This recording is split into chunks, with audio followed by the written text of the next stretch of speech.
Good afternoon, everyone. Welcome to the Hacking Humans. It's easier than hacking software webinar. This session is hosted by BDO Cyber Lab and Center of Excellence. My name is Gilchrist Mushwana, and I'm the head of cybersecurity at BDO Advisory Services. Thank you to our business partners, Terranova and Egress, for their contribution to this webinar today. Cybersecurity is always perceived as a technology factor. The reality is that most cyber hacks require a human element to succeed. This webinar will help us unpack the human factor risk in cybersecurity. Before I proceed further, I'd just like to go through a few logistics on my side. The webinar is recorded, and the recording will be made available to you through our website. It is a 2-hour webinar running from 2 o'clock to 4 o'clock. We will try to navigate issues around connectivity in case of load shedding. In case of questions that you have, feel free to post them on our chats, and then the team, together with myself, will be happy to assist you with responses to that after we're done with the presentations. I always say that every business is a technology business, not because technology is a key focus, but out of reliance on technology to manage operations and also drive productivity. At BDO Cyber Lab, we help our clients safeguard their IT and OT environments against cyber risks, and also assist in the implementation of security measures to achieve and maintain cyber resilience. How we do that is we follow a 3-tier approach, focusing on people, process, and also data and information. This specific webinar will focus primarily on the people element, but we'll also touch on the process and also the technology measures to help safeguard data and information. Cybersecurity remains amongst the top risks for all organizations, public and private. According to the World Economic Forum, cybersecurity remains in the top 10 risks over a horizon of 5 to 10 years. In terms of contribution factors, it's due to factors such as technology advancement, which we see in the form of digital transformation, and also remote working, which we saw increase in the last 2 years of COVID. Also driving that, it's advancements in terms of technologies around cloud, artificial intelligence, machine learning, Internet of Things, Internet of Robotics, things-enabled devices. On the networking side, we see quite a lot of developments around edge computing, blockchain, and also 5G technology. In terms of pathways from a hacker's perspective, there are 4 main pathways into your own environments, which includes your credentials. There are different ways of getting credentials, which some of our presenters will touch on. Phishing is one of them, exploitation of vulnerabilities, whether it's in your network or web applications. And lastly, is through your through botnets, which are utilized in the execution of distributed denial of service attacks. 2021 was a difficult year for cybersecurity. We've seen a rise in number of cybersecurity attacks or cyber attacks, including ransomware. According to Verizon, ransomware increased with about 13%, which is greater than the last 5 years combined. In terms of incident patterns, DDoS continues to lead as a form of attack pattern, followed by basic web application attacks, system intrusion, and then followed by your social engineering type of attacks. In terms of countermeasures, we always recommend, the execution or implementation of basic security hygienes, but nothing beats having a good or a robust cybersecurity strategy and plan so that you can focus on risk holistically throughout your organization. One of the developments that we see as a form of attack is that relating to supply chain attacks, which we've seen increase and proving that they can be a false multiplier. We've seen that with attacks such as your such as your SolarWinds, Log4j, and many others that have been reported locally and also internationally. In terms of human factor, that continues to show, to drive data breaches and also cyber attacks or cyber incidents. Also, according to Verizon, it's reported that 85% of attacks require a human element in order to succeed. The number is reported highly according to the World Economic Forum, which is reported around 95%. What this basically means is that 8 or 9 out of 10 attacks require human failure in order to succeed. In conclusion, before I introduce the speakers, what we see is that cybersecurity is not just a technology factor. The human factor plays a very important part of building a robust cyber defense posture or cybersecurity defense posture in any organization, and also maintenance of that particular posture. To introduce our speakers, it's such a great lineup that we have today. We have Jack Chapman, who's a VP of Threat Intelligence at Egress, one of our good partners. We have Rudy Dix, he's an ethical hacker with us. And then Theo Zafirokos, he's a CISO at Terra Nova, also a business partner of us in the provision of cybersecurity awareness and train and phishing simulation services and also technology. So without taking much of time, I would like to hand over to Jack, if he's with us, to take over the presentation and share his presentation with us.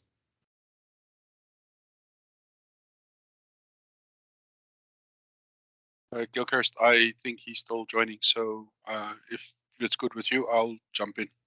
I'm happy with that, Rudy. Please, all the best to you, and you can join through. You can take over. Okay. Good afternoon from my side, everyone, and thank you for attending. I trust you can see my screen and hear me clearly. If there are any technical problems, please let us know in the chat. We'll deal with those as we can. As Gilchrist mentioned, there's a little bit of load shedding going around, so things are a little bit intermittent at the moment. And hopefully we'll get all of that sorted out, and it doesn't affect you either. As you can see, my talk is going to be called Meet the Hacker, what I've learned from my last 100 penetration tests. But let me start with an introduction of myself. So there's a bunch of certifications on the side. We don't really have to worry about that too much. I have been very fortunate in being able to do, we call it penetration testing or ethical hacking for the last 20 years. I've really been doing it for about as long as it's been a thing. And I arguably have one of the best jobs on earth. People pay me to get on planes and fly all over the world and then break into their systems. And instead of going to prison for that, I get paid money. So it's a pretty sweet deal if you can get it. I started out a very long time ago. The older I get, the less I want to talk about how long I've been doing it. But I really started out in high school messing around on, this was the very early days of dial-up internet. And we spent a lot of our time on chat channels where I met some less than savory people on the internet and just learned from them how they manipulated people into doing things that maybe weren't advisable. A big thing about, and it's true today as well, a big thing about security, especially related to what the topics we're discussing today, is people are friendly by nature, right? People want to help. And if you ask them to do something, especially in a business environment, they're going to do that because we all want to give good customer service. We want to be friendly. Even at school, I just had a good understanding of if you ask someone to do a thing and they don't understand that could be bad for them, they're probably going to do it in a social environment, in a chatting environment. So that's why I got my start convincing people to install things on their machines they shouldn't have. And in the early days where not even everyone had antivirus installed, much less other protections. And fortunately, that evolved into a career, which I'm pretty happy with. The point I'm trying to make with all of this is I was doing the same thing in high school more than 20 years ago that I'm doing today in engagements. and that is manipulating people into doing things they're not supposed to do. Maybe we'll start with a quick example. As I said, people are friendly, and one of the most friendly people in your business likely is your receptionist. They really, we hire these people because they're bubbly and friendly and outgoing, because that's what we want to put the face of our organization. So one of the easiest ways that we've had success with engagement is I would walk up to the receptionist with a USB memory stick and I'd say, I'm here to have an interview, but I spilled coffee on my CV on the way in. Please, can you just print out a copy for me? I really don't want to look like an idiot. I really need this job. Can you help me out? And far more often than not, because these people are friendly and because they haven't been trained better, they'll take that memory stick, pop it into their machine, double click on my CV, and print it out for me. And as soon as they do, I get full access to their computer from the internet. We're not going to get into the technical weeds too much. Maybe we'll talk about some questions at the end, but I will touch on some of how we do this. But suffice it to say, when she clicks on the CV, we get access to the machine from the internet. And from there, it's pretty easy to move across the rest of the business, because who's not going to open an email from the receptionist asking them to do something? So just through social engineering, just through walking in and asking a question, we've pretty much in no amount of time gotten access to the entire infrastructure of the client that, again, has paid us to do this engagement for them. And that, in a nutshell, is social engineering. This little cartoon on the bottom left really sums up nicely what I'd like to talk about today. So on the one side, we've got the IT department with all of their fancy equipment, right? Firewalls, antivirus, intrusion detection, all of the good things that they use to keep you guys safe. And on the other side, we've got Dave. Now, I don't think any of you will be surprised when I tell you that, unfortunately, Dave wins this boxing match every time. Doesn't matter how good your IT team is in keeping you safe. If I can manipulate you into doing things that you're not supposed to, I'm going to get access to your machine. And because you have a job to do, you can access things inside your organization. This is by design. So if I can just manipulate them into doing that, I'm going to get access to other devices on the organization that you were provided access with. So we don't have to beat the IT team or the firewall to get access. And again, it's an important point. So I'm reiterating, this is the same thing I've been doing for as long as I've been doing this job. Why do I have to go and try and figure out very complicated firewalls from cutting edge companies who spend enormous amounts of money and research and time and development in building secure firewalls and systems for us to connect through VPN or whatever the technology is, when I can just convince a user that really wasn't paying attention to click on a thing they weren't supposed to and get access like that. So that really is, my view, the definition of social engineering. We take human nature and we use it against you. By far the most common type of attack, it'll be to no one's surprise, is phishing. We'll send an email out to someone saying, listen, there's been a problem with your account. It's been locked. To access this encrypted file, you need to log into your Office 365 portal. There are a million different excuses we can make, and then just send you to a fake login page that looks almost correct, but isn't quite, as you can see from the address there. We make fake websites for you to log in, and we capture your username and your password as you type it in. And then we can log into your email account, and again, from there, pretty easily spread across the rest of the infrastructure. Unfortunately, this still works very effectively today. It's fairly rare that we have an engagement where we don't have some success in harvesting credentials from some of the users in our client's organization, especially as they get larger. And that brings me to multi-factor authentication, which is a very, very important tool in the defense against this. So you're going to get a couple of different views today. The team are going to talk about how we educate the humans, the people that attackers like me manipulate. And then we're also going to talk about some technical things that the teams can do to prevent these types of attacks from happening, or even if the user fails, gives a bit of a backstop. And that's where multi-factor authentication comes in, right? Even if I get you to type in your username and password into my fake website, as soon as I try to log into the real Office, I get you get a notification on your cell phone, for example, saying, please provide this code or press this button or apply in a certain way before we give you access. And it's not really annoying. It's not like you have to do this every time you log in, at least not when it's implemented well. It's usually only when you log into a new device or every month or whatever the set period of time is. So multi-factor, a very, very effective way in preventing these attacks. Let's look at another example quickly. We'll send out an email, and obviously these are real things from real clients, so we've blocked out some of it, but you'll get the gist. We'll send an email that says, "Good day, the IT department has flagged your account for irregular use related to your internet activities. Kindly review the acceptable use policy." And then we give you a link. So this comes from your IT manager. Let's pretend for a second it's you. It's coming from inside your business. The domain is spelled correctly. The signature is correct. You get this from your IT manager, and it says, "Listen, you've been getting up to no good on the internet, and you better review this, or you're going to get in trouble."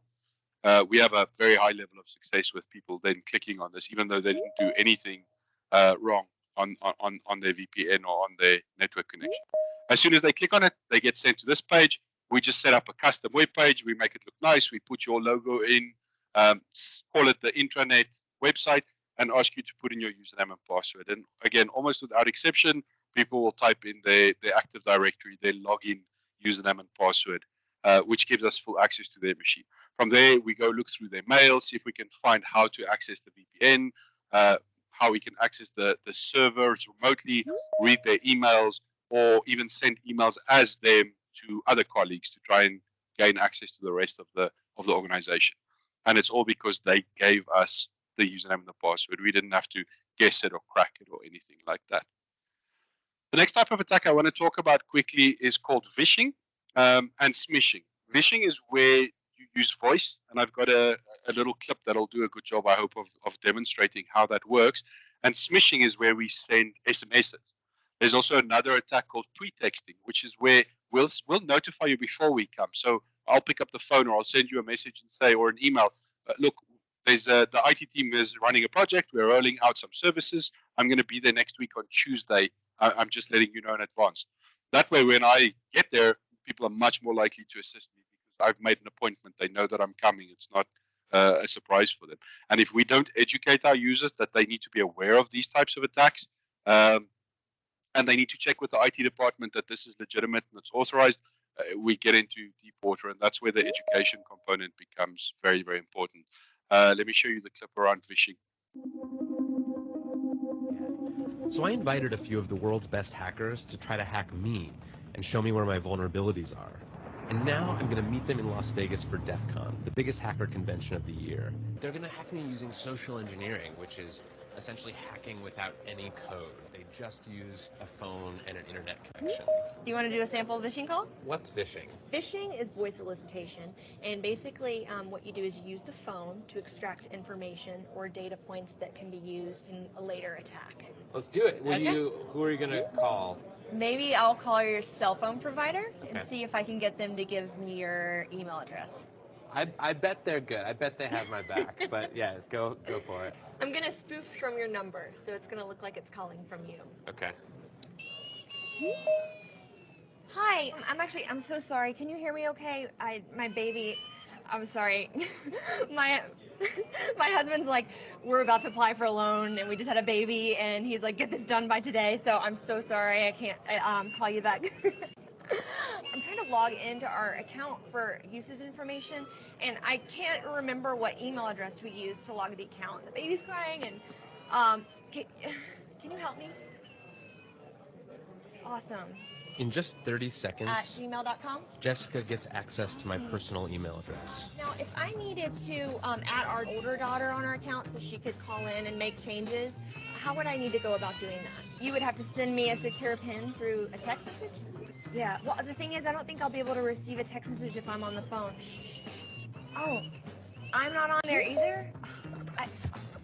So I thought when we got married, he added me to the account. Jess uses my girlfriend's name and a fake social security number 5127. to set up her own personal access to my account. Wait, I'm sorry, so there's no password on my account right now? Can I set that up? She even gets the support person to change my password. Thank you so much for your help today. So she just basically blocked me out of my own account. I'll get her fed after this. All right, thank you. Holy shit. So they just gave you access to my entire cell phone account. You're gonna have to go on and change your password now because it's Jess, my name. And all it took was a crying baby and a phone call. Yes. Okay, so again, that really is how easy it is. Sometimes you know that person in the call center broke some rules, right? There's got to be some rule that says you verify the person's account, you send them the email, you ask them the security question, whatever it is. But the problem here is attackers understand empathy. They know how people think and act, and we all want to be helpful, right? This lady phones in, she's about to have a meltdown. Her baby's crying, her husband is shouting at her. She's not having a good day, and we feel empathy. We want to help. But as you can see, attackers are very, very effective at manipulating those emotions and using them to their benefit. So it's really important that we follow the guidelines rather than just feel like we should do someone a favor. Next type of attack I want to talk about that's fairly effective as well is called USB baiting. So we'll leave memory sticks lying around in your parking lot, in your kitchen if we can get in, the where you pick up your mail, on a printer, in the canteen, wherever it is. And people are curious by nature. So almost without fail, they will pick up that memory stick, walk it over to a machine and plug it in. And when they do, they'll see one of those files at the top. It'll be a game or a movie or music or anything interesting. If you're curious, by far my best performing attack, payroll.zip. Everyone thinks the finance department left this thing lying around. Let's see what the other guys are getting paid. I've had people click on this 6, 7, 8 times. And when they click on it, nothing happens. When I'm targeting the IT guys, I'll just leave a blank memory stick with setup.exe on it. The IT guy picks it up. He's like, oh, what are the users installing on their machines now? Easiest way to find out is just to double click on the thing and see what's trying to install. And again, nothing happens. No black screen or anything. The only thing is, as soon as they double click on the file, they send an instruction from their own machine to make a connection to my, we call it a command and control server. So I've got a server sitting out on the internet just waiting for these connections to come in. When you double click this file, which we created ourselves, it gives us full connectivity to your machine. And I do mean full, right? We can do everything. We can look at your screen, record every keystroke you type, turn on your webcam and look at you, or turn on your microphone and listen to you. And it's not, I know a lot of people think that they'll notice when somebody's on their machine. It's not like we move your mouse around or open files or anything like that. If an attacker is sophisticated or mature, you're really not going to notice that anything happening on your machine. Big companies pay very, very large amounts of money to try and detect when these things happen, even when they know what those attacks look like. The reason this works for us is where attackers write their own attacks or payloads, they aren't really detected by antivirus. I'm really oversimplifying for the purposes of this conversation. So, I mean, everything is not exactly true what I'm saying, but generally speaking, antivirus tries to stop things that it knows about, right? That's why we have to do our antivirus updates and why they have analysts sitting in an office detecting new viruses and then writing code that says, if it looks like this or it acts like this, we know it's a virus and we're going to block it. When we or sophisticated attackers write our own attacks, the antivirus hasn't seen that before. So it doesn't have a way to detect and block it. This is slowly changing over time. The antiviruses are getting much better over time. They're doing all kinds of fancy things that aren't related to the signature or the way that the file looks. But at least for the time being, we're still able to bypass pretty much all of the well-known antiviruses when we write our own payloads. This is called obfuscation. That's why that's there. So we just use your own curiosity and you open the door for us. Another attack that's a little bit more expensive but also very effective is we'll leave charging cables lying around, both for Android and for iPhone. And the actual cable has a little chip inside it. So when you plug your phone in, you forgot to charge your phone, you forgot your charger at home, you see a charging cable lying around in your office somewhere, you pick it up, you plug it in. That charging cable effectively gives us access to the computer that you've plugged it into. In some circumstances, even the phone, so that's much less common. So you really don't want to trust other people's cables, or use cables that you don't trust, right? If you're borrowing it from someone you know well, maybe that's reasonable, but just don't pick up a cable and use that. It might end poorly. Ransomware, very common. Won't spend a ton of time on this. But I do want to make one point, and that is we have a tendency to think that it's only the dumb people who fall for scams like this. You're stupid. You don't know what you're doing. You're uneducated, and that's really not the case in my experience. We've had very, very smart people, very well educated and credentialed people fall for these attacks as well. So let's sketch a scenario. Let's pretend you're having a really bad day, right? You had a fight with your spouse. your kid was sick and was up all night and you didn't get enough sleep. You were lying awake worrying about finances all night. You got to your car this morning, the tire was flat. It feels like the world is piling on. Nothing is going your way. You get to the office late. You're under pressure. Your boss is already mad at you for being late, and you have to go into an important meeting in a few minutes. You're just trying to catch up on a couple of emails before you go in, and you see an invoice from, and I mean, you're expecting some invoices. So you see an invoice come in and you open it up to see what it's about. And the next thing you know, your machine pops up with a screen and it says, listen, your entire computer has been locked and you need to pay us a certain amount of Bitcoin and we'll give you a key to unlock your own data. But then the same screen pops up on the person next to you and the person next to them. And we've seen multinationals across different continents get completely encrypted in as little as a couple of hours. All because one person didn't, it wasn't the only reason, but starting with one person not paying attention to what they were doing. And this happens all the time, right? This is not pie in the sky stuff. We see these ransomware attacks happening very, very frequently. So this is arguably the biggest risk that you pose to your organization. Now, I'm aware that the people that attend these kinds of conferences are not generally your end users. They know these things. They know more about these things. But it's important to ask yourself, do your users understand this? Do they understand how big a risk they pose to the organization? And if not, they need to be educated. Another type of attack I want to talk about quickly is physical access. So this guy on the left is one of my favorite screenshots ever. This gentleman is doing an interview, I think it was on the BBC. And right behind him on his whiteboard for literally the whole world to see is his username and password. Please don't write down your passwords. Don't do it on. I'm going on leave for a few days. Here's my password. And then it just sits on that whiteboard for months and everybody knows what it is. A big problem here is if, let's hypothetically say somebody commits fraud inside your business. They steal R1 million, right? The next step is the forensic team will come in and do an assessment on what happened.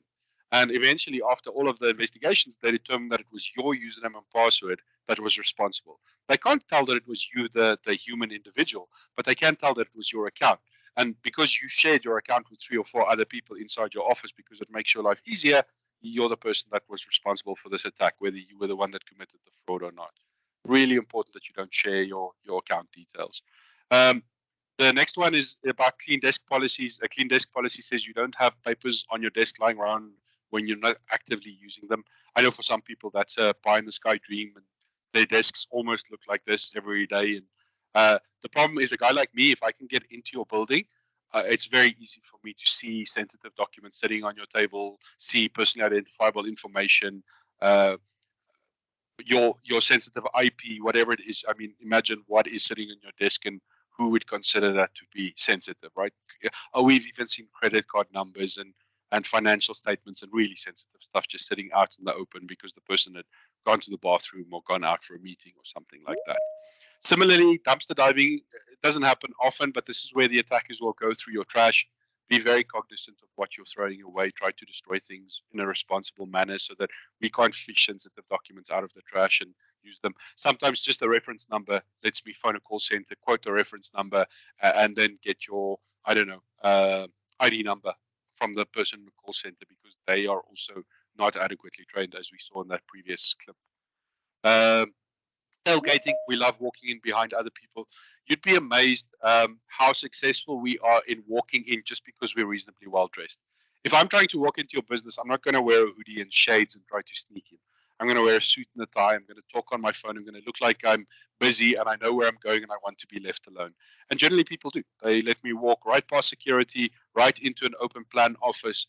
We had an engagement a couple of years ago with a fairly large client who was very security conscious. And one of my team members went up to a lady in an open plan office and asked her if he could quickly use a computer for 2 minutes. She said, absolutely. She got up, she let him sit down. He took that memory stick I showed you earlier, plugged it in, double-clicked it, gave us access, even printed, used their shared office printer to print out the proof for the report that he was successfully on this machine. We submitted the report, we went through all the processes, and we did a debrief a little while later. And we asked the lady in the debrief, so why were you doing this? Why did you let this guy you don't know walk in and use your machine? And she said, look, he was dressed in a blue suit, and that is what our our team wears. It's their uniform. I thought it was just a new guy who was here at head office just for the day, and I wanted to help him, let him check his mail quickly before he goes out again. So I was just trying to be nice, and that sometimes really is the thinking and how easy it is. So he got lucky. They did know better as a business, but she was just trying to be kind. And again, it's really important that people be educated about these things. Last point I want to make here: we get these little microcomputers called Raspberry Pis. We can let it run on battery power for a few days. If I can just find an open wall socket on your network, I can just plug this device in. It connects to 3G, and I have a machine inside your network that is my gateway into your internal network. The reason I bring this up is if you guys see this, and again, not so much for you, but for your users, if you see this, you've got to be in a position where you can say something, right? Guy walks down the hallway unescorted when our policy is we fetch them from reception and we escort them around. You've got to be in a position where you say, listen, I don't know who you are, what you're doing here. Can I help you with something? Or if you're not comfortable getting into that position, then at least know who to phone, whether it's a manager or security at front desk or just somebody that will confront them if you're not comfortable. Similarly, you see a little box like that plugged in, you've got to be in a position where you can say, listen, what are you doing here? Can I help you with something? Or I'm sorry, what is that box doing there? IT guys, do you know about it? So very briefly, I want to talk about passwords because in my experience, people are really bad at picking passwords. And I want to do a little thought experiment. If you had a laptop from 2012, so a really old laptop, and you had the following password, how long would it take to crack that password? If your password was password 1, it would take about 4 seconds. Kind of makes sense, right? That's a really bad password. Like one of the first things that we are going to guess.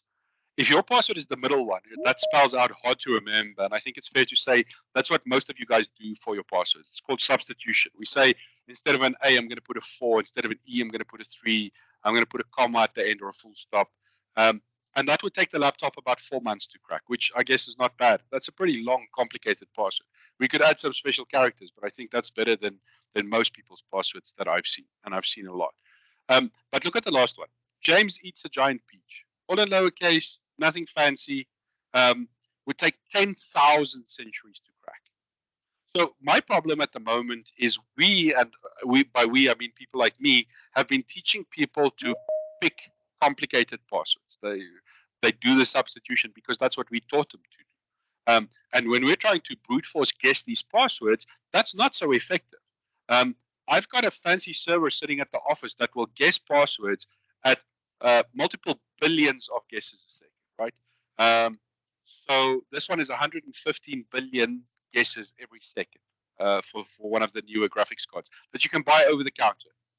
So if you have an 8-character password, I don't care if it's uppercase or lowercase or numbers or special characters. According to this diagram, it's going to take a maximum of 8 hours to guess every conceivable 8-character password, uppercase, lowercase, numbers, and special characters. But let's look at if you have a 10-character password, it jumps to 5 years. If you have a 12-character password, it takes 34,000 years. And that's kind of what this slide is trying to illustrate. Just by picking a long password, even if it's not complicated, it does make it much, much harder for us to guess or to brute force. So stop trying to outthink computers like computers and start thinking like people. We write sentences for a living. It's what we do. We're very good at it. We make less typos. We remember those things easier. Otherwise, if you try to outthink a computer like a computer, out of those 115 billion guesses a second, I just say for every E, try a 3. And you can't remember your password, and it's easy for me to. Last thing I want to talk about here, we have these little boxes called Wi-Fi pineapples. And what they do is they basically set up a rogue Wi-Fi device. So I will, if I'm sitting in a coffee shop, hypothetically, I can have this device kick the real Wi-Fi of the coffee shop off the network and put my device in its place. Your phone, your laptop, your tablet will jump on my device without even notifying you. And now I can see everything that's happening in that Wi-Fi connection because we're all sharing a key. That's a big part of the problem with Wi-Fi. We all have the password, so we all can see what other people are doing. A very simple way to think about it: if you are in a coffee shop and you're doing Wi-Fi, you're doing sensitive things on Wi-Fi, you're effectively standing up and you're shouting what you're doing to everyone in the coffee shop, and attackers will know that. We also use these devices on our on-premise on-prem tests, right? If I I'll put it up as a Wi-Fi inside your business and have you guys connect to my device instead. So if you do travel a lot, airports, hotels, coffee shops, please make sure you have a VPN, preferably through your office. Otherwise, buy a reputable one. Please do not use free Wi-Fi. It costs them money to put up those servers and technology. So if you don't have the Wi-Fi set up, they can see everything you're doing. And if you're buying a free one or using a free one and they've spent all this money, you are the product. They are harvesting your details. There's no other way that model makes any sense. So I hope that's clear. Just in summary, as we're running out of time, if you see something, say something. I hope I made that clear. I hope you guys understand that you have to help. The problem is the IT guys know what the attacks that we do look like. So if they can identify them, they'll stop us. But there aren't enough of them. There are only a few of the IT guys inside your organization. Similarly, you guys might not know what the attacks look like, but there are a lot of them. There are a lot of eyes and ears that can help. So it's only when you guys work together that you keep people like me out, right? So you see something, you've got to be in a position where you can say, listen, I saw this suspicious thing. I clicked on an email. Maybe I shouldn't have. A little screen popped up for a second. Guys, please come check my machine. We've had clients in the past, like they do something bad, cause us to gain access, but they're scared that the IT guys or the managers are going to shout at them, so they don't want to tell anyone, and that causes obviously way bigger problems. Again, in summary, the point I want to make is find that balance between, and especially for the technical guys or for the managers, find that balance between technology and education, right? This is not a problem that we solve with tools. We have a lot of, I see it a lot. We have IT managers that have come up through the ranks. They started out as a technician, support desk, servers, networking, and eventually they got promoted to manager. And those people are very technology focused. They want to find every tool they can to prevent these types of attacks. And some of those tools are phenomenal. I'm not saying that's a bad approach, but I'm saying if you don't educate your users as well, it's not going to be effective on its own. And you see people on the opposite side. You see people go through university and business school. They don't really have a technical background, but they're very good at business and at people skills and managing teams. And those people are very focused on, we believe in education, we want to educate our users, we buy into it, but they neglect the technology side of things. And it's only when you use these things in combination that you start building effective strategies and defense in depth that will keep people like me out. So thank you very much. I hope you enjoyed it. I hope you learned something. As Gilchrist mentioned, we are doing questions in the Q&A section. If you have any, we'll be dealing with them at the end. It's my pleasure to hand over to the next speaker. I believe that's Jack. Thank you. Thank you very much, Rudy. Jack, if you're ready on your side, you can continue with your presentation. Yes, fantastic. It's great to be here today. My name's Jack Chapman and I'm the VP of Threat Intelligence for Egress.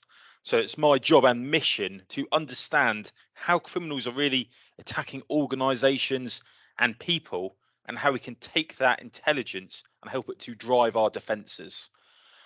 So for those who haven't heard about Egress before, we're all about sort of securing the human layer, and that our focus on that is all about intelligent cloud email security. What I mean by that is we protect from those sophisticated inbound attacks, but we also look at encrypted mail, secure storage, and sort of helping to prevent human error on the outbound as well. And the reason it's important to sort of share our broad range of offerings is very much what data and visibility it gives us from sort of the attacker's landscape.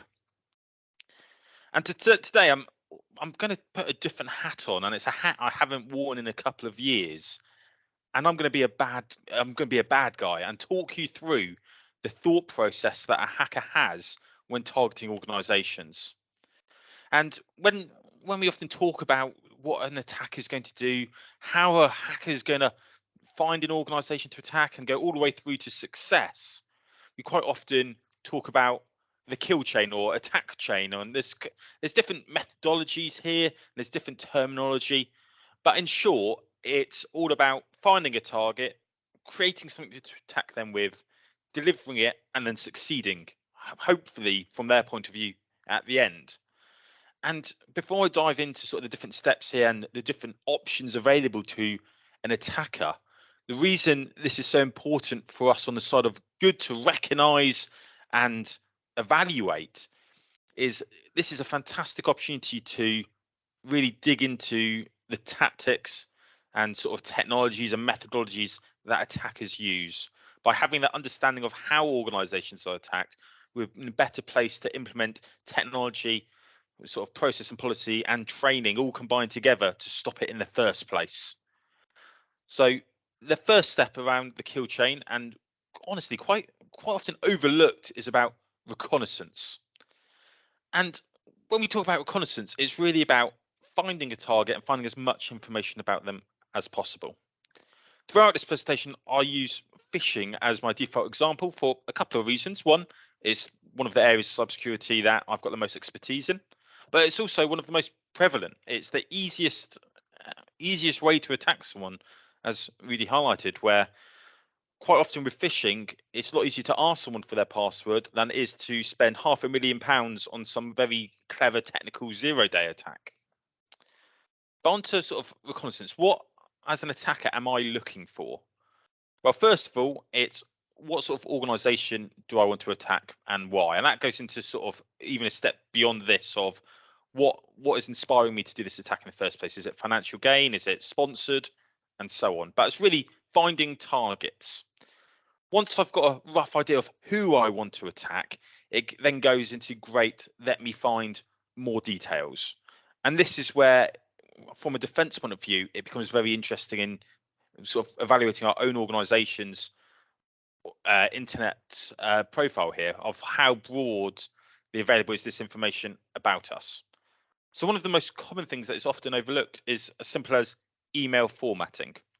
I know my own email, for example, is jack.chapman@egress.com. And this is a very common thing that we as organizations do because we want it to make it easy for our customers and supply chains to talk to us. The downside to this is, from an attacker's point of view, it's very easy to guess people's email addresses and then test and validate that those email addresses are valid by sending sort of a tracked email, often called a scouting attack, and so on. And like all things in security, it's very much about what are the risks, what mitigations are in place, and what is the end result.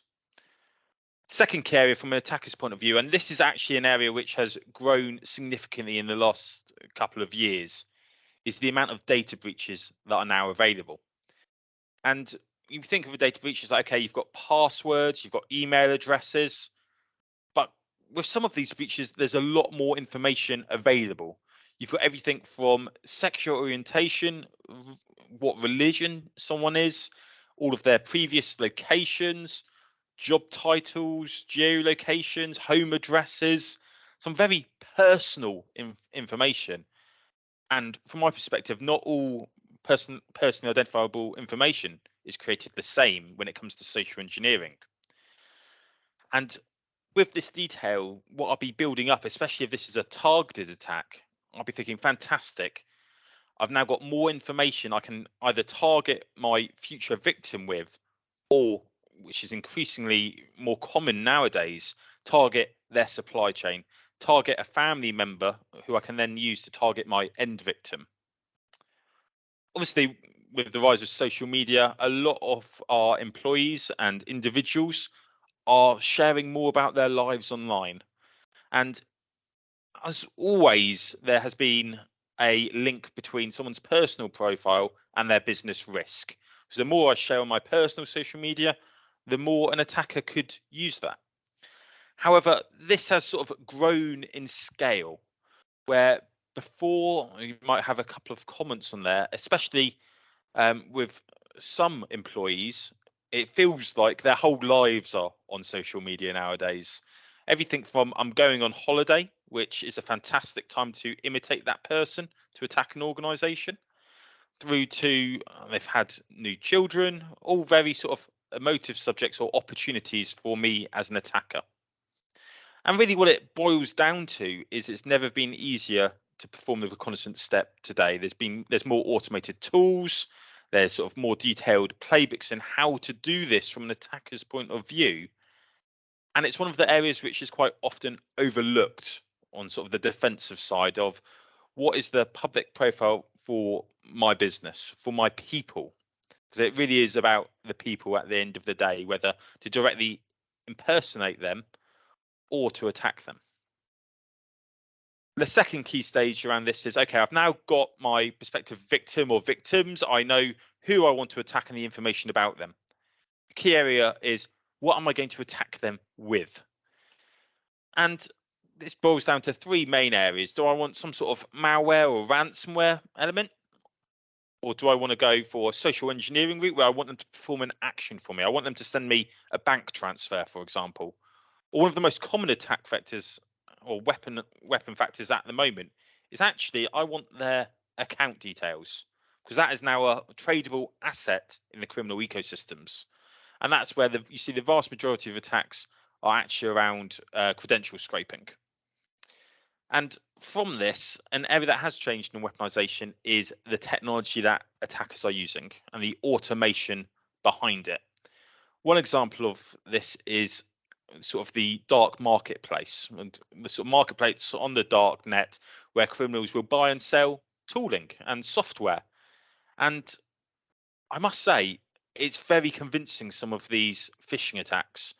I know historically a lot of the training around phishing has been to identify bad grammar or stretched and odd looking images and all of these different elements, or even hovering your mouse over a link.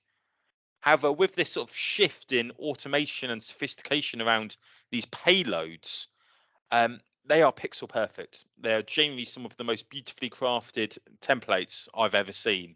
So it's just to make you aware that even though we talk with this sort of same language about these payloads, there is innovation happening from the criminal's point of view that makes their lives easier, which unfortunately makes our lives harder.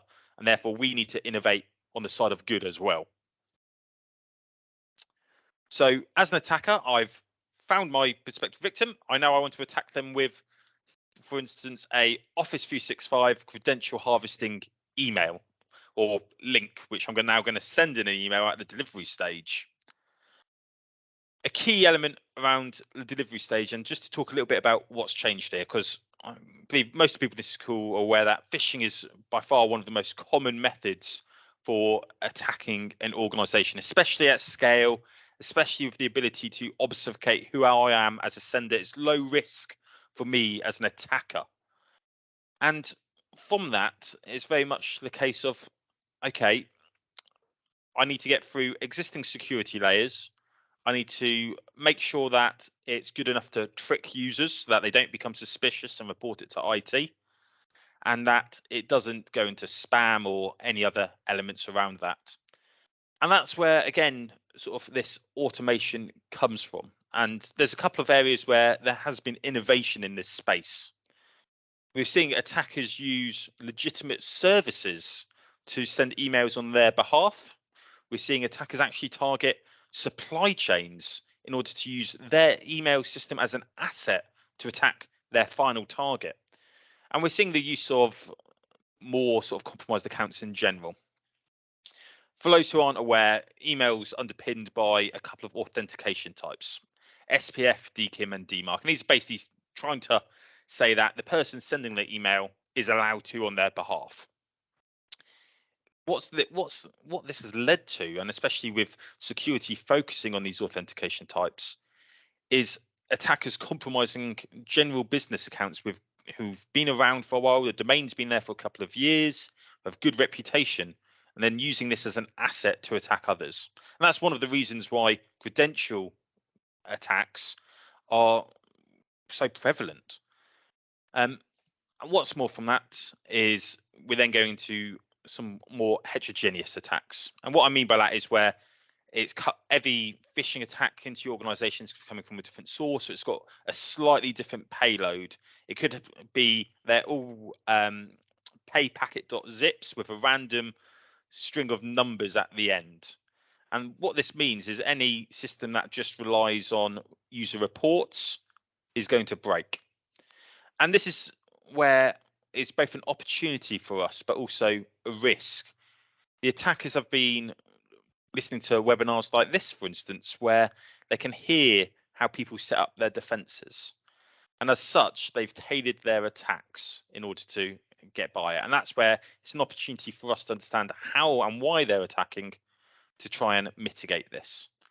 So in summary, on the delivery stage, it's very much using more compromised accounts and sort of that they know will get past existing security solutions and won't go into sort of spam or quarantine.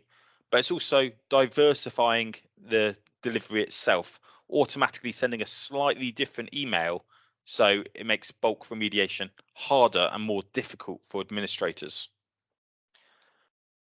After this, going into sort of the exploitation, this is where the kill chain sort of expands, if you like, because it very much depends on what the weapon was that it was delivered, what the payload was. But once an email's in and a user's interacted with it, this is where a breach has occurred and it becomes a lot more difficult from the defender's point of view. And one thing that has changed, and we talked about supply chain a little bit, I know Rudy touched on it as well. This is where email security isn't just an inbound problem, it's also an outbound problem as well.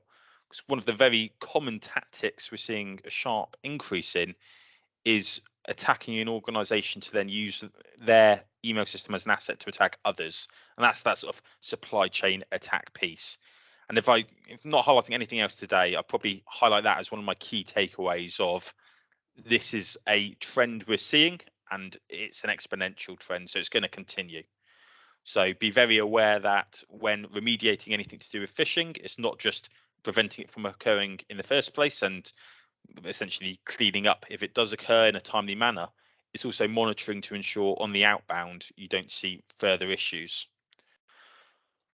But from this, it continues down where things are executed, when you sort of have the negative consequences, which I'm hoping we all know on this call, where there's widespread disruption, you've got reputational basis, there could be fines, there could be disruption to revenue generating opportunities.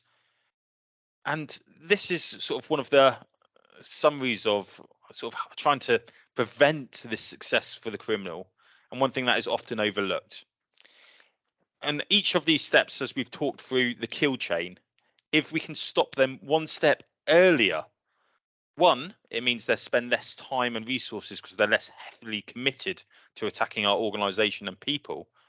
And essentially they go elsewhere, is the unfortunate truth.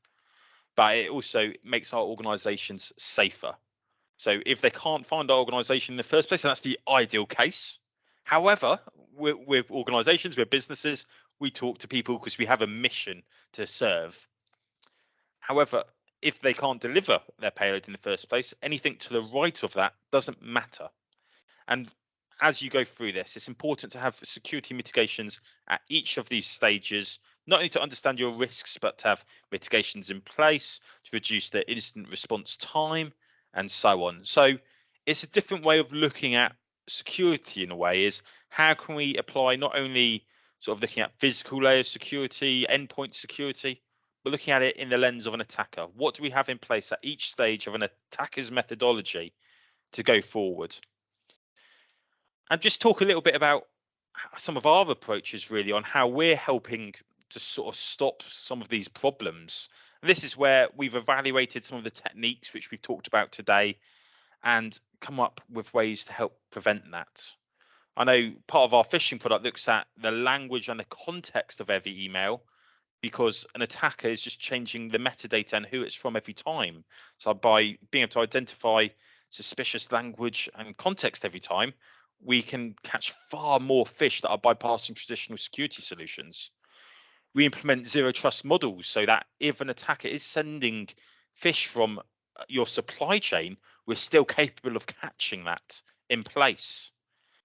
And we implement elements such as one-to-many detection, where we detect the underlying sort of fingerprints of phishing attacks. We detect the obfuscation, the manipulation. So even if attacker does do a zero-day attack, we still have the capability of detecting it.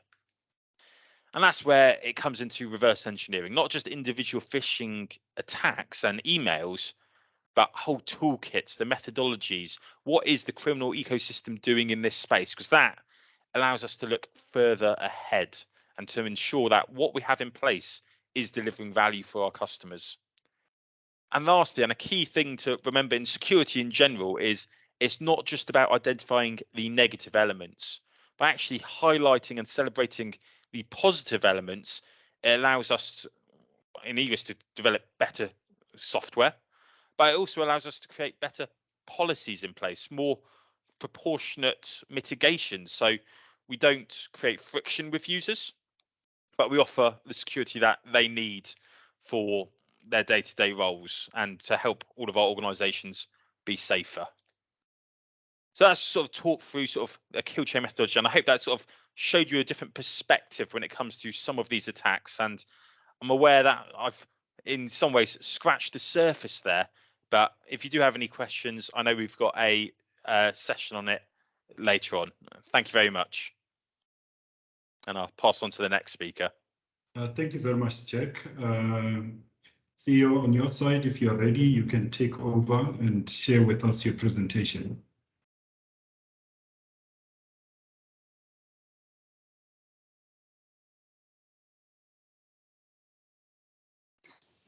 Hello, everyone. Can you hear me well? That's good, Theo. Okay, so let's get started.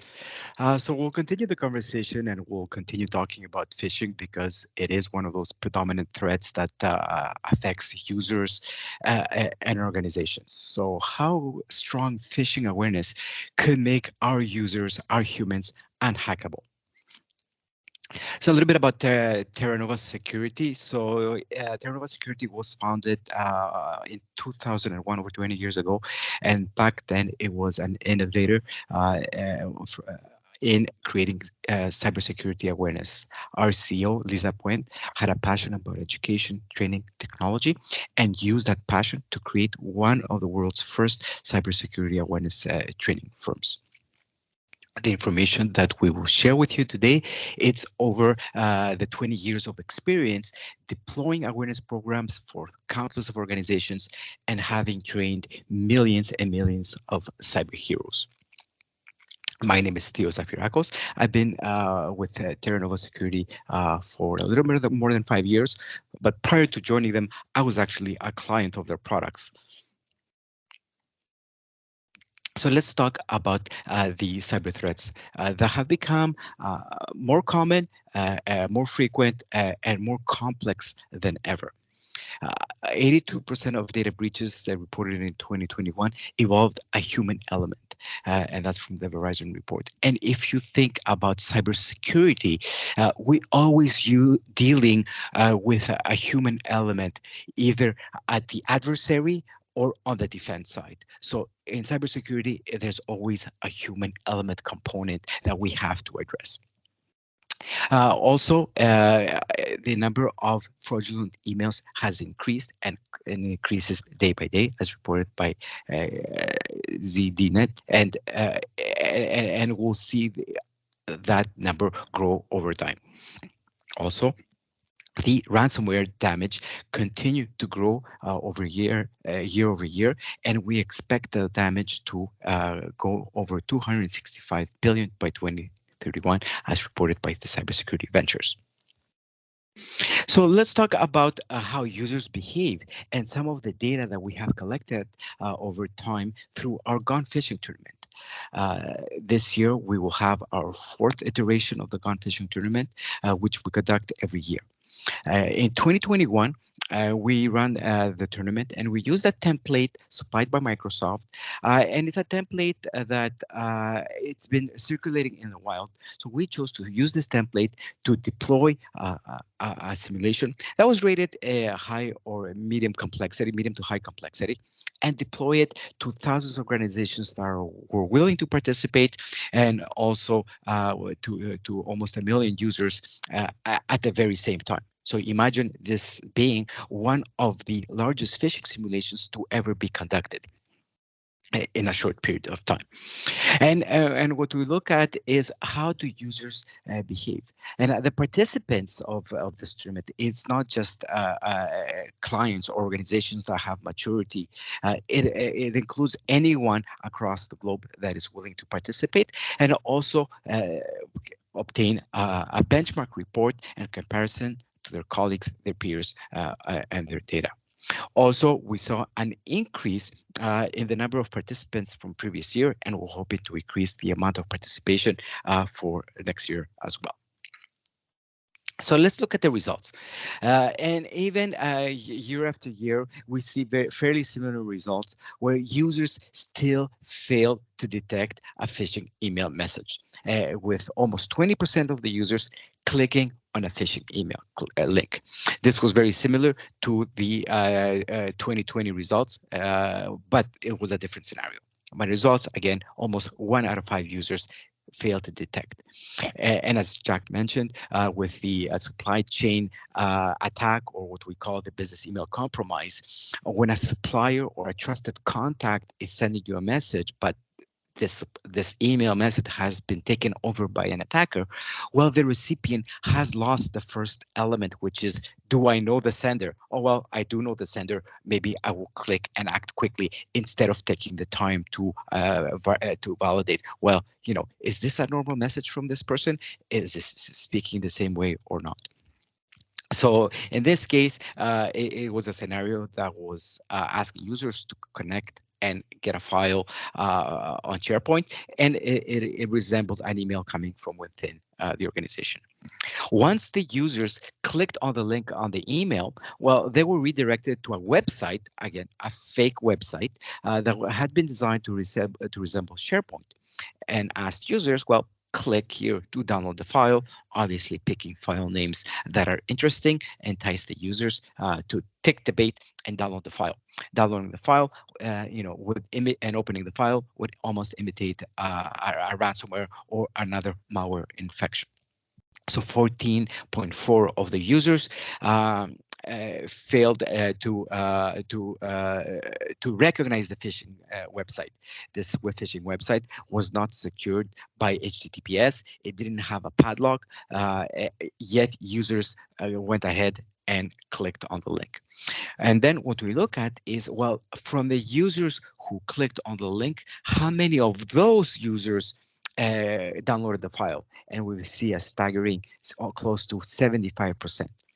So this indicates that users have to be trained at obviously the very first step, because if they trust the email, if they trust the sender, they are likely to go through the whole scenario and fall victim, and the cyber criminal will be able to deliver the payload. But we have work to do and provide users the opportunity to detect the phishing attack at every stage, whether at the email, the phone, the website, or the social engineering in person, as Rudy mentioned.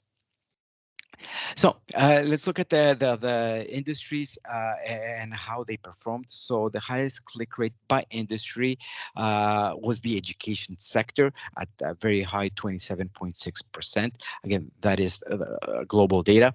And then following the lowest industries was transport, retail, and healthcare. All those industries had a click rate below 10%, which is excellent. The highest click rate by employee size was the largest organization, so at 18%. And this could be justified by the fact that large organizations tend to have SharePoint, so the users may be more familiar with SharePoint, so maybe the scenario was more pertinent for those organizations. But also it may be an indicator that large organizations have more difficulty reaching out and educating and training the users just because they have so many users and not have the proportional amount of security staff to do the work of deploying awareness and training. And by region, so it was Europe, Asia Pacific with 20%. In the previous version of the test, Europe had the best click rate or the lowest click rate. But as we could see, with a variety or difference of scenario, it could affect how users behave, whether in a region, organization, or industry. Okay. If we look at the download rates, the public sector had the highest download rate with almost 22%. Again, downloading and opening a malicious file, an almost instantaneous ransomware or malware infection. And also, again, large organizations had the highest download rate. By region, it was Asia Pacific with 16%. And final stat is the click to download rate. So compared to those who clicked, how many downloaded the file. What was very concerning is to see that information technology had the highest. Again, we may suspect because information technology organizations may be used to working with SharePoint, but at 84% of the users who clicked on the link went ahead and downloaded the file. And this is how we could see a lot of types of attacks where information technologies tend to be suppliers to other organizations. And this is how they could potentially become a victim and malware could be introduced down in the supply chain. By employee size, again, following the trend of highest click and highest download, large organizations did have the highest click to download rate. And again, in the regions, we see Asia Pacific with close to 80%. If we look at the regional data, so the overall click rate for the continent of Africa was around 20%, which is in par with the average. The download rate was a little bit higher with 15.3%, and the click to download rate was at 76%. So 3 out of 4 users who clicked on the link went ahead and downloaded the file. So the data was aligned with more or less the global average. So this data shows us and it shows the organizations where their weaknesses are, where they need to focus, and whether their current program is working effectively, and also keeping information security and the phishing threat top of mind for the users. This is why we have to take a proactive approach and target the right behaviors for the users to help them protect themselves, both in the professional and personal lives, because we want to avoid data breaches, identity thefts, and other business email compromises and password credential thefts.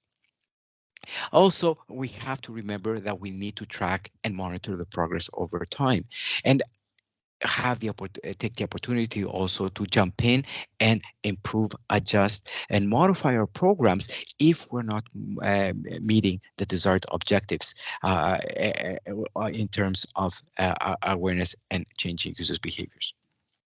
Also, very important to customize and modify and vary the phishing templates, creating unique scenarios that may be specific to your organization, because that's what the cyber criminals are going to do. So someone like Rudy, who thinks like that, creates these scenarios that are specific to their organization and helps organizations identify their weak points and focus the training program in the right direction.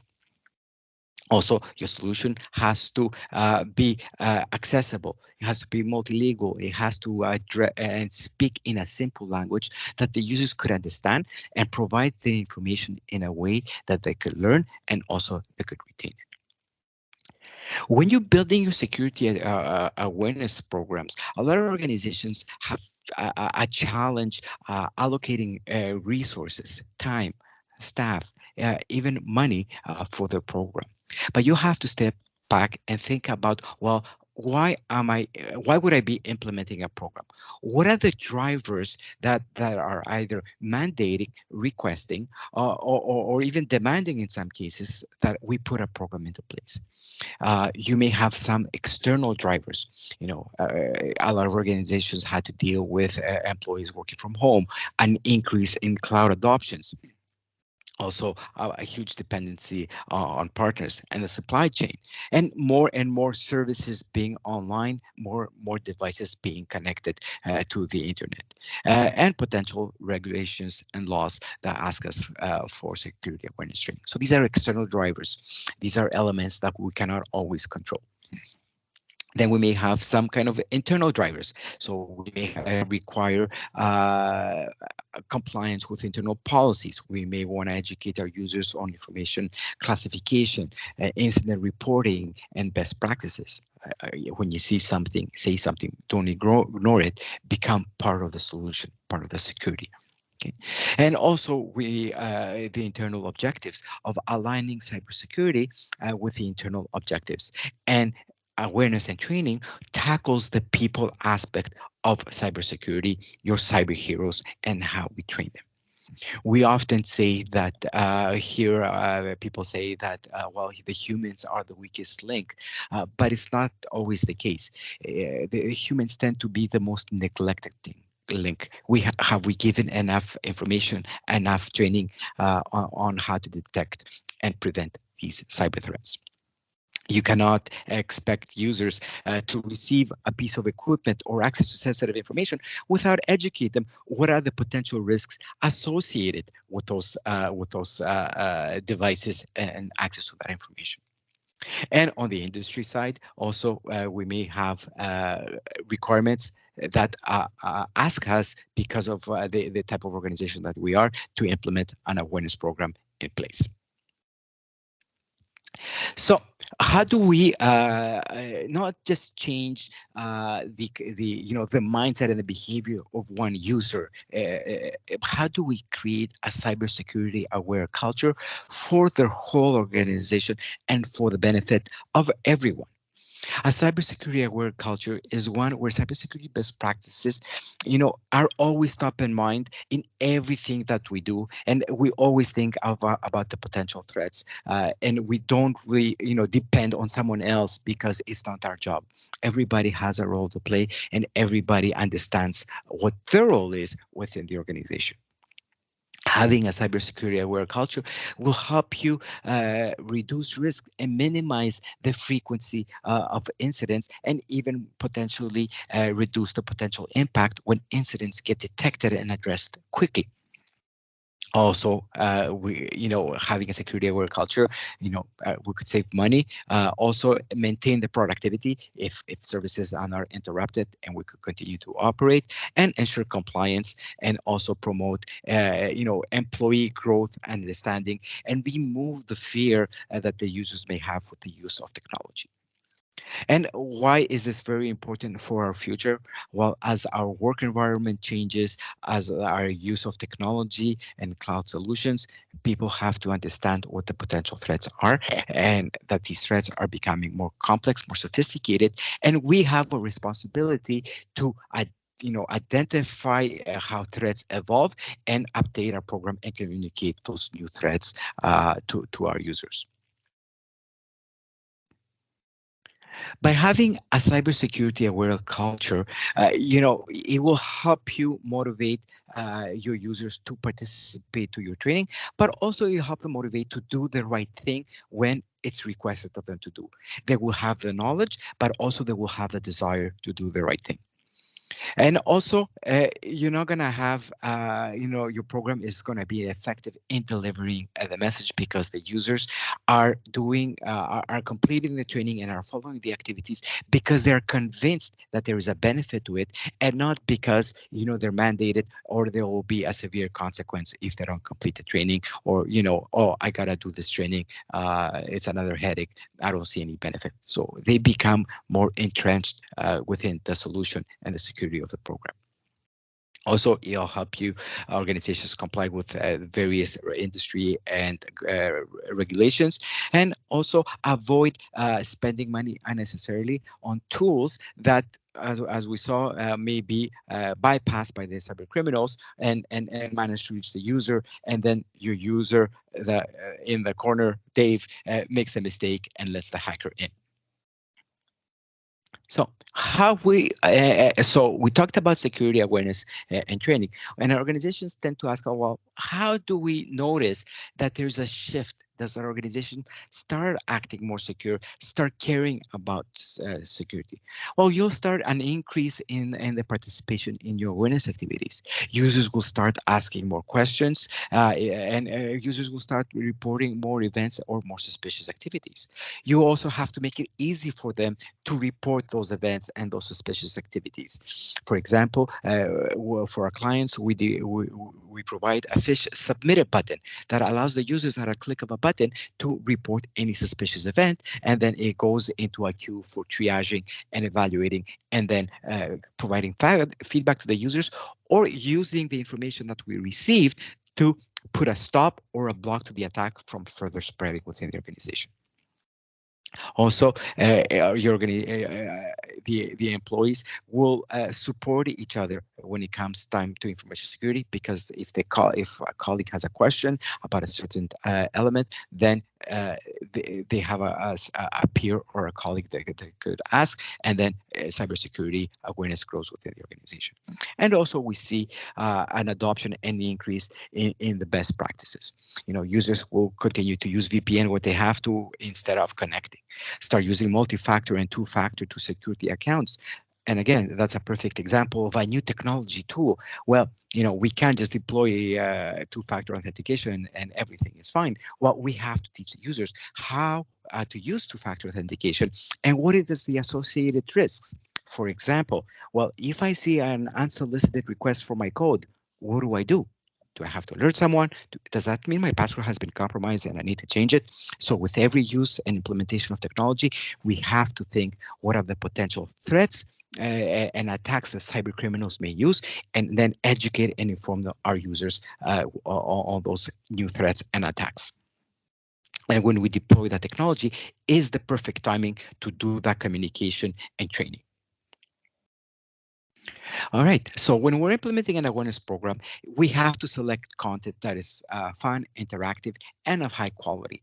We know that users, learn with short bits of information, providing it in simple language, simple wording, easy to understand, and giving them actionable items. We do not need to teach them how two-factor authentication works. We just need to tell them when to do it, how to do it, and what to do when they detect something suspicious. To help promote the programs also, we recommend organizations implement some kind of cybersecurity ambassador or champion program. These may be individuals that are not necessarily within the cybersecurity team, but have an interest. And they could be an extension to the cybersecurity team to help promote learning activities and also serve as a two-way communication channel between the users and the cybersecurity team. Ambassadors are typically used in organizations that are very distributed, large, and operating in multiple regions or countries, where the cybersecurity team doesn't have a presence. Well, and they need someone to support them on that location. Also creating personalized campaigns based on the individual needs by using what we call the Cyber Hero Score, which is based on the evaluation of the user's risk profile and awareness level, and creating personalized campaigns that are unique to them. Not every user is facing the same, has the potential risks and threats. A user in operations versus a user in HR may be facing different threats, may have different impacts if there was a phishing or a password compromise. So leveraging the different risk profiles and awareness level of the users. When was the last course they completed? Have they completed all their mandated training? How well did they do in the mandated training? We could create customized modules and learning paths for each of the users that, that are not generic, but they're focused for that specific user. And also, we have to make sure that we have ongoing collaboration and communication with the users throughout the year, throughout the life cycle of the program. And also, we have to get users on board with training and having high quality, gamified, interactive activities. Long gone are the days of 45 to 60-minute training courses where the users would be asked to sit in front of the screen and read or listen to a narrator for an hour. Now we have to make courses that are a lot shorter, 5 to 10 minutes, or modules that are delivered at key points throughout the year that are short, 1 to 3 minutes. So by having that variety of content at your fingertips, you could build your library and say, well, based on what is happening, deploy an activity, but at the same time, have your scheduled roadmap and path based either on the user profile or the needs of the organization and what you want to communicate to your users. So having the key messages available in different formats give you that flexibility to deploy the required message at the right time using the right format and the appropriate duration. With the awareness program, we talk about the ambassador program, so that would help you promote the awareness activities. You know, have someone within the cybersecurity team manage the ambassador program and provide regular updates, communications, examples, and materials, and train also the ambassadors to understand what are the potential cyber threats for their operating environment, their region, their department, their facility.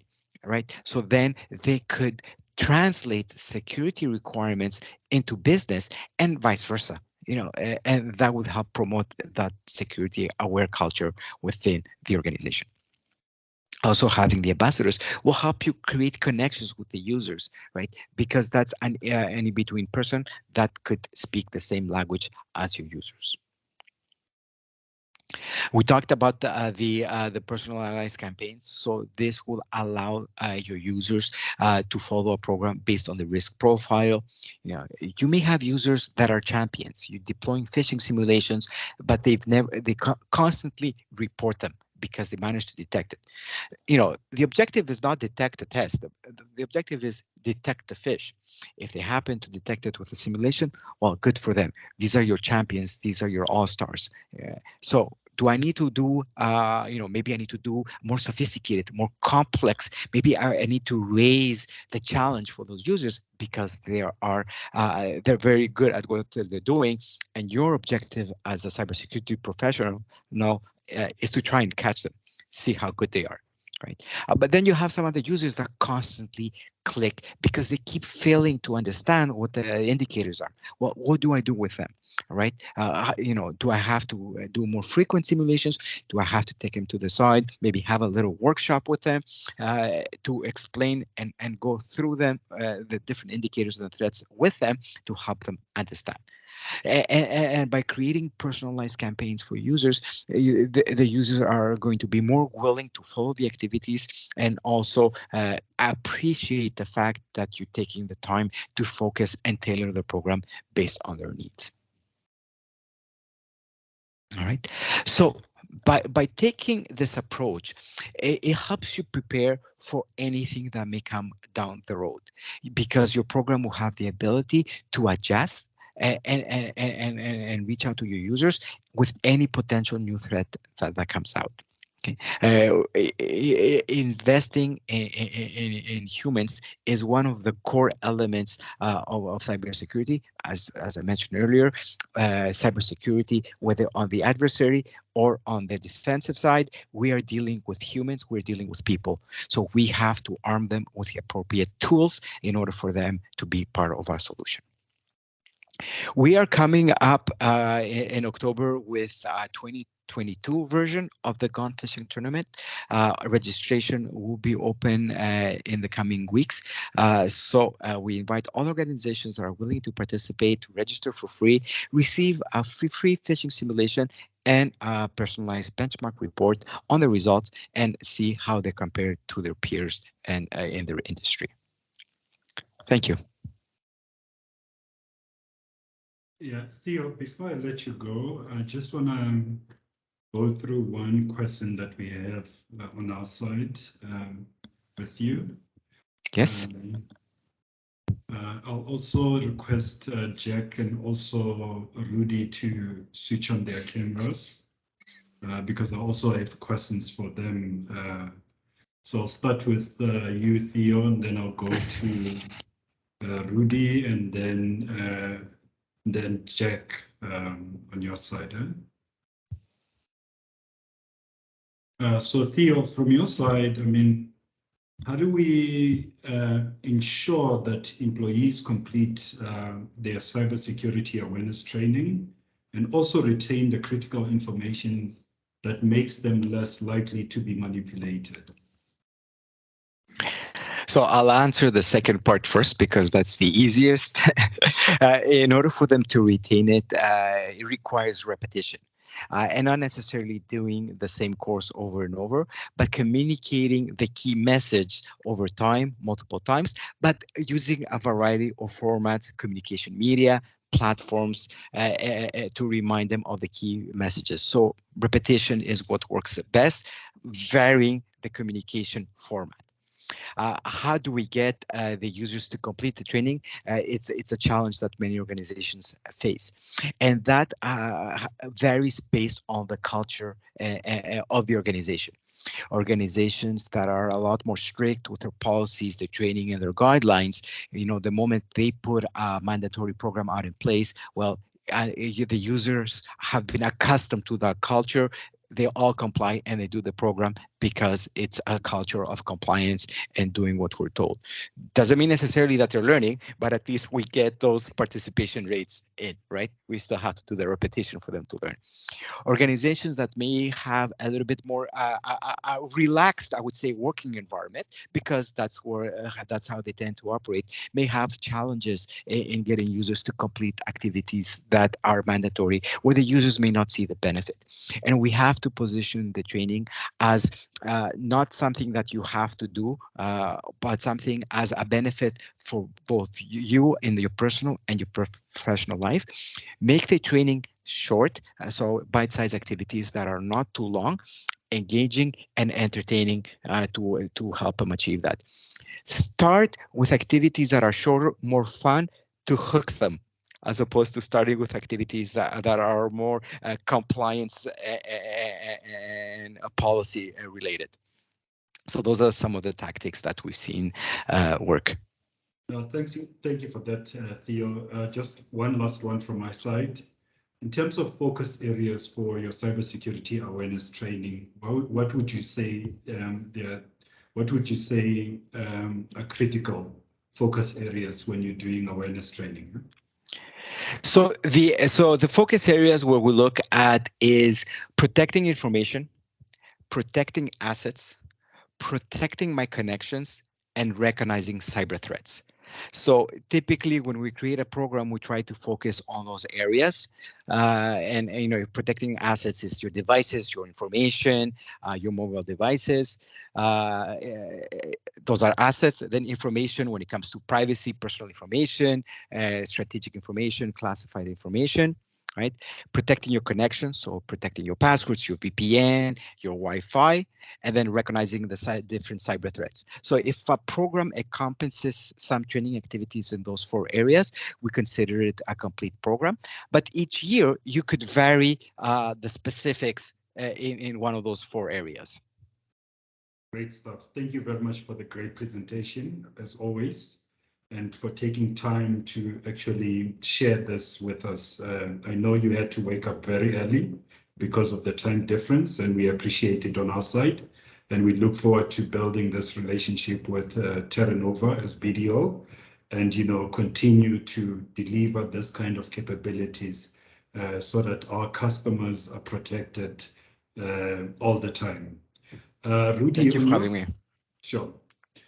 Rudy, on your side, you spoke a lot about social engineering, and we see a movement in terms of clients moving or migrating from on-premise into cloud-hosted services. How effective do you think is social engineering when services are hosted in the cloud? Thanks, Gilchrist. Yeah, I mean, again, one of our favorite phrases in my field is the cloud is just somebody else's computer. We use that a lot, and ultimately it's true, right? You'll have very, very smart, very specialized companies that do hosting for you, and they'll take care of a lot of the obvious heavy lifting concerns that we have. Denial of service, somebody talked about right at the start, and I think it's relevant here. It's very difficult to try to cause denial of service against your AWSs or Azures or Google platforms. Just they're very good at that stuff. So they take care of a lot of the fundamentals. But you still run that platform for a reason. You still you're hosting a tool, a website. It's there for a reason, and that still belongs to you. It's still your code. It's still your product. The point I'm trying to make is you can't just, it's cloud hosted, it's no longer my problem, I'm going to forget about it. That's probably terrible. And we definitely are seeing an uptick in penetration testing and attacks on cloud. When it comes to specifically social engineering, I would argue that the cloud makes the social engineering more effective, because when Google, as an example, takes care of a lot of these nuts and bolts fundamental attacks, there's not going to be a missing patch that's easily exploited for a kid in his mom's basement with little to no maturity. However, anybody can point a tool at a website, and this is what Jack was saying, and make a copy of that website and then send you an email to log into my fake website that looks identical to the real thing. So as an attacker, run out of options around exploits, which is one of the more common attacks we do, we have to fall back to social engineering. So I think we're going to see a trend where the more things migrate to the cloud, and it's definitely something that's happening, the more prevalent we're going to see social engineering to attack those sites. Thank you, Rudy. So in terms of I think, sorry, Gilchrist, I think Theo wants to add to that. Yes, and what we've seen with the adoption of cloud is that users do not know often what the official cloud domains are, right? So a lot of times social engineers will create fake domains that resemble the cloud solution, and they use those for attacks because we haven't trained our users. Well, we're using this cloud provider. This is the cloud provider's official domain for email and web addresses. So this is where cloud and awareness becomes important to train our users to recognize when those social engineering attacks take place. Thank you, Theo. Jack, I see your hand is up. Do you want to give us input? Yeah, I think it's a really key point, and I agree with everything that's been said. The only thing I'd add to that is it helps standardize our infrastructure in terms of sort of a defense point of view, but it also helps sort of reduce the amount that an attacker needs to understand. I mean, doing an MX lookup on someone's email domain helps share what they've got in place, be it Secure Email Gateway, Office 365, and so on. But it also normalizes the number of templates I need. I can assume everyone's going to be use SharePoint if they're on Office 365, for example. So in terms of me almost being psychic and trying to predict what my victim uses in a day-to-day basis, I can make some pretty hefty assumptions in that migration. So again, it's that trade-off between the reliability, the convenience of sort of the cloud-first approach, which I think is definitely the way forward, but it's understanding that there are risks aligned with that and how to mitigate it both from a technological, process, and people point of view. Okay, great stuff. Thanks, Jack. I have one last question around social engineering. How do we keep users interested, especially when it comes to the evolving social engineering techniques, the new techniques that we see emerging? How do we keep the people interested in that? Do you want to take that, Rudy, first on your side? Yeah, I'm happy to take a shot at it. I think Theo might be our resident expert on the topic. I definitely think it's a problem. Users get fatigued around training. The thing we have to remember, especially for us in our little roundtable, we're very focused on cybersecurity, and it's the thing we focus on. The users have this as one of 10 or 20 different things that they need to get educated on.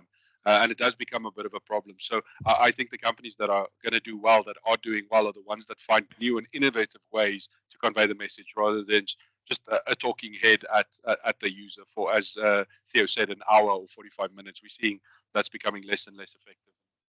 Gamification, playing games, keeping them interested and engaged is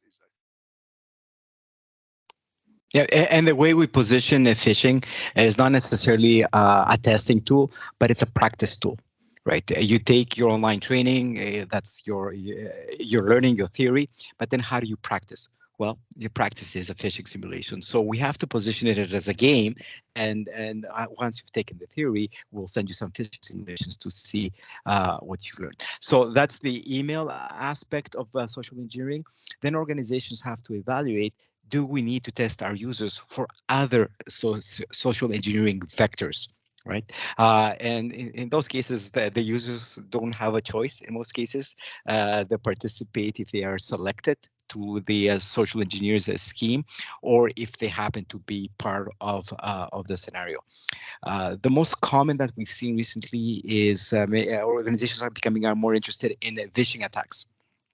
And because still a certain percentage of users will provide their password during a cold call from someone pretending to be IT. So I've seen a lot more organizations doing phishing attacks in the last couple of years.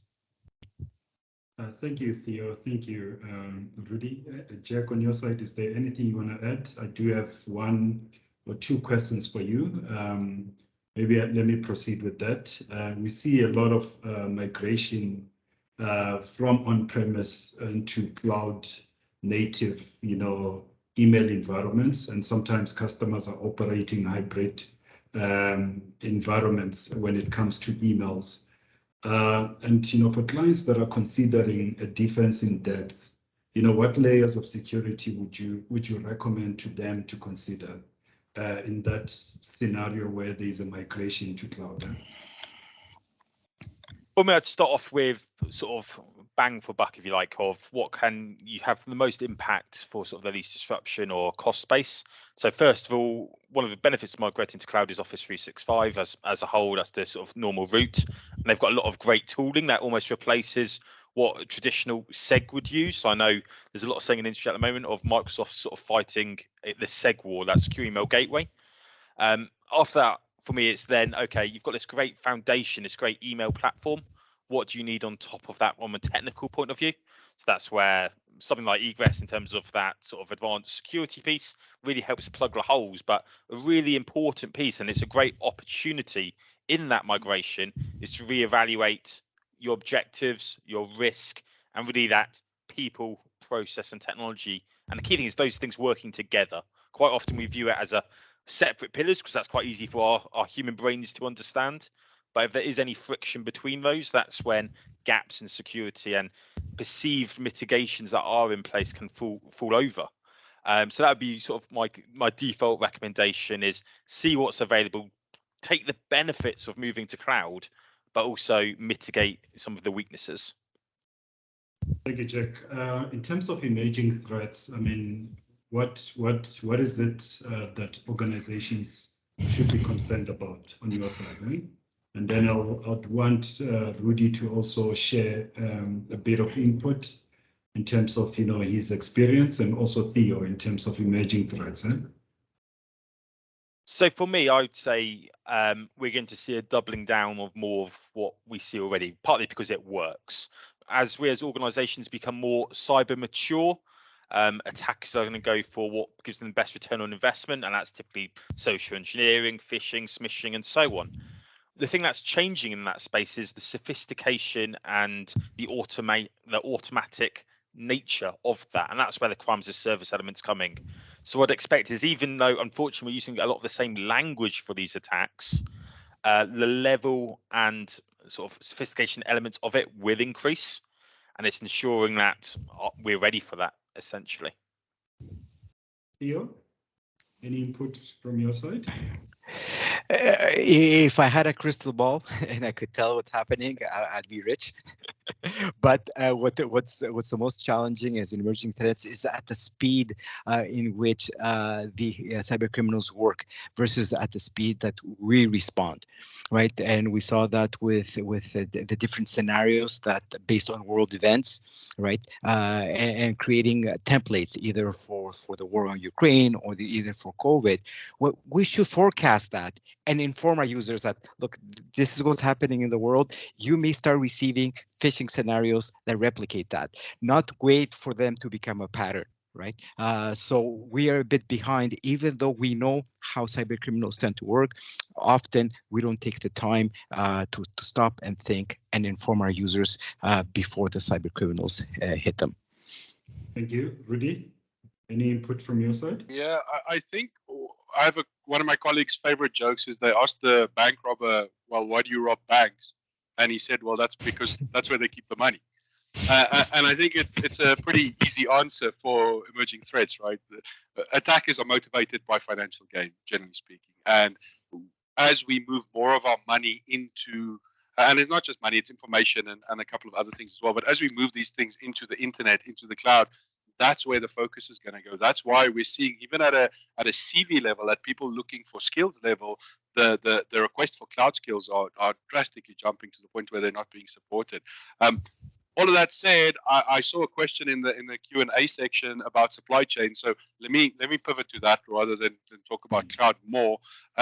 It's a fascinating field that's relatively new to us. I'll maybe give a broad overview for the folks that aren't maybe following the stuff day to day. Imagine hypothetically your favorite antivirus company that you've been with for years and pay every yearly fee. These guys get hacked. And as much as they try to keep you safe and they know what's happening in security, the attackers are so sophisticated that they go and implant a backdoor into your antivirus program just as it leaves the shop, right? So I'm saying these guys do code review. They check if the code changes before it gets released, and they know what it's supposed to look like when it's been compiled and everything's been done. These guys are so smart. They bypass that whole process and kind of plug their backdoor in right at the end. And this product then goes out to your organization and millions of other organizations. And this sophisticated attacker now has automatic free access into your business because these guys put the backdoor into the product that you trust. That in a nutshell is the kind of challenges we're dealing with when it comes to supply chain. It's not very social engineering based, but it is very scary. And it's what a lot of people are spending their time and energy on. Because what we have to do now, especially as procurement managers and IT managers, is say, do we trust this company that they haven't been exploited? Because if I make use of their product, I'm inviting the guys in through their product into my infrastructure and causing me vulnerability. Now we start seeing a lot of popularity, especially in the audit space, around vetting that audit chain to make sure that the people that we trust and utilize, whether it's a partner or a piece of software, whatever, that those guys are responsible and they're doing everything they can to keep us safe. So it's fascinating, and that's definitely where we're going to be spending a lot of our energy over the next couple of years. No, that's a great one, Rudy. It also raises the need for a policy around, your third parties in terms of, doing your third party cyber risk assessments, just to make sure that, the posture that you comply to in the organization matches that of the third parties that you work with. I'm not sure if you have any questions around that, Jack, on your side. I think it's a key element, and I think supply chain, and it's the issue with quite a lot of the language we use in cybersecurity, is it's sometimes quite marketing driven. But supply chain's everything from your local sandwich shop who can be impersonated and attack you through to really saying of your core sort of asset supplier, core framework that you rely on is compromised, and it trivializes man in the middle if that happens. So I would say going forward, doing things like supply chain audits is key, but also looking back and sort of segmentation, what access do they have? Even if they're a trusted party, could you implement sort of zero trust methodologies, be that in the policy way, in a technological way, in order to mitigate when these, and I think it is a when, not if, supply chain compromises do occur? Theo, anything from you on supply chain attacks? And so we talked about the business email compromise, where the supplies account has been compromised, and educating the users on recognizing what is legitimate, a legitimate supplier, or and not to bypass what they have in place. So that becomes very important, and through the training programs, with the acquisition also of new suppliers, informing the users who are those suppliers are, and making sure that we're expecting them, and what is the process for any updating information for those suppliers. Gentlemen, at this point, I just want to thank you for taking time to contribute in this webinar, to talk to our clients and some of our colleagues that we work with at BDO. On my side, from a BDO perspective, I would like to thank you for your support and And to the attendees, I also want to take this time to thank you for attending, taking time from your busy schedules. We did finish in record time, meaning that, we'll give you back about 15 minutes. And, for that, I applaud the team. I was hard on them that, we need to keep to the time. And thank God, from our side, look, we're finishing before load shedding hits our offices. So thank you very much to all of you, and keep well. Thank you very much. Cheers. Thank you. Bye-bye.